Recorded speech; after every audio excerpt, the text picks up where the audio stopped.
I think we all find it quite difficult to be in hospital. You're sick to begin with. There's a lot of sometimes unpleasant tests. You're sharing a room with other people. There's a lot of information to process, a lot of questions.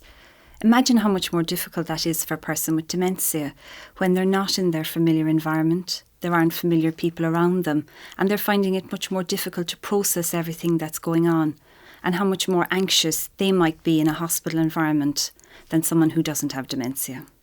So in order to encourage hospital staff to change their practices, their processes and even their culture, we performed a national audit of 35 hospitals in Ireland, interviewing senior management, senior clinicians, ward managers, and then looking at the healthcare records to look at the actual processes of care on the ground.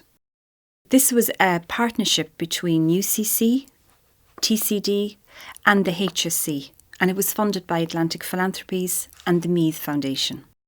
So unfortunately, but perhaps not unexpectedly, we found that the quality of dementia care in acute hospitals isn't as high as we'd like it to be. We found that the training of staff hasn't been prioritised in hospitals. No hospital had mandatory training for staff in dementia awareness. We found that a person with dementia in an Irish hospital is twice as likely to be prescribed an antipsychotic as a person with dementia in a UK hospital.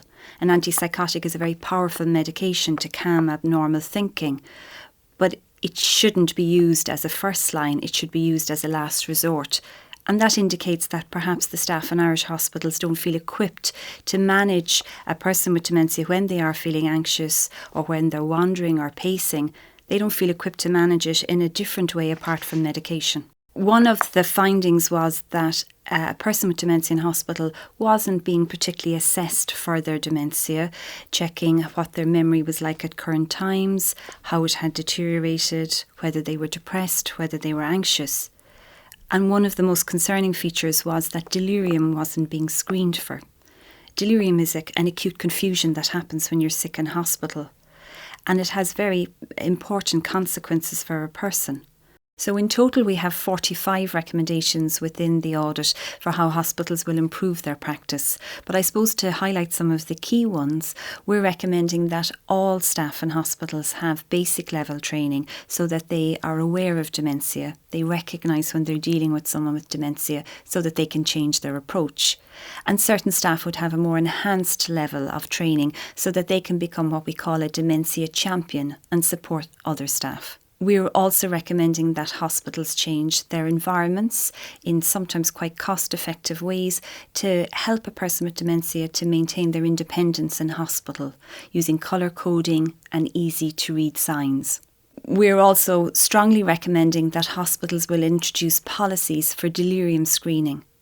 Because delirium is such an important event if it happens in a person with dementia, with long-term consequences for their memory and even for their survival, we're recommending that hospitals have a policy that everyone with dementia is screened for delirium on admission and then on a regular basis.